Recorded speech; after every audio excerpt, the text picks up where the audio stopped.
Hi guys, hope you and all your families are staying healthy and well.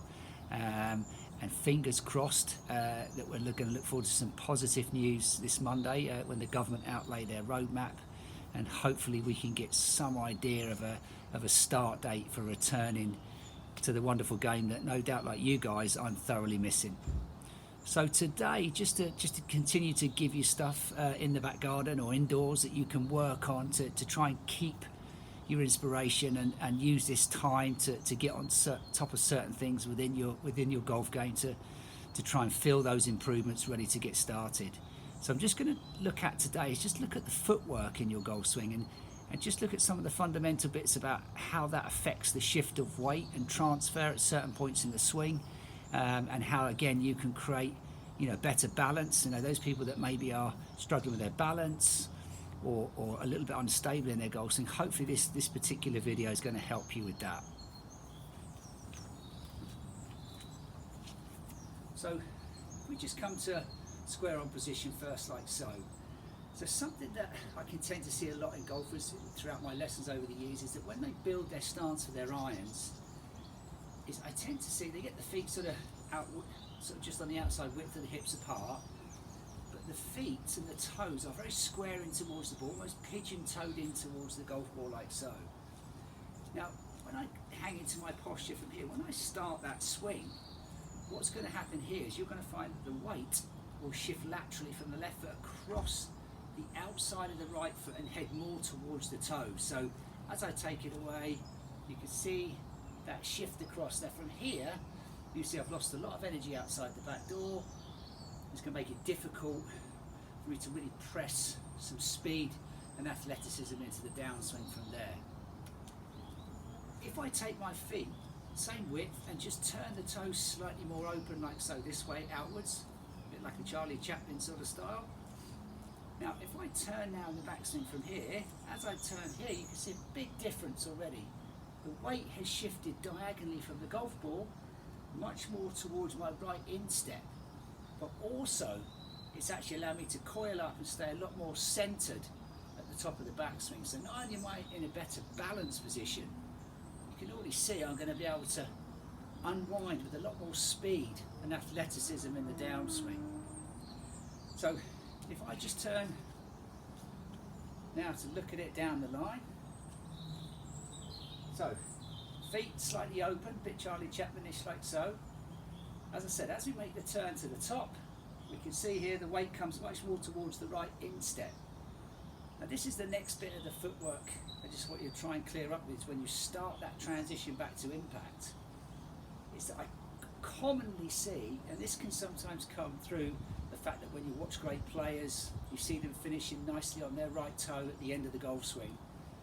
Sometimes in picturing that, it can cause the golfer to think, I've got to get on my right toe early. So in doing that, if you push the foot up onto the toe early, you can see as I come towards impact, my pelvis is pushed dramatically out towards the ball and my body has gone into an early extension position. So very difficult from that point on then to unwind my hips and my chest efficiently through impact to get a stable club head and obviously generate the speed that I'd like to get to hit more power in my golf shots. So, Charlie Chaplin, once we turn to the top, what we're going to try and feel is that right instep, we're going to pronate it inwards. So if you watch carefully, that right instep, as I start down, pronation turns inwards and downwards this way here. So you can see here now already, as I get to where impact is, the right knee's turned in a lot more towards the left instep. The weight is now shifted from the right instep and it's going to track towards that left instep. But more importantly, you can see there as I exit through, it allows me to release my hips and chest much more in harmony, which is going to give me a chance to get the club head more stable, transfer weight to the left side and be more dynamic through impact. So again, if you look at a lot of the top players, top guys with their iron play in the world of golf, you're going to see a lot of similarities in impact, where when they strike the golf ball, This right instep is pronated inwards, it's down very close to the ground, which is allowing the unwind of the body.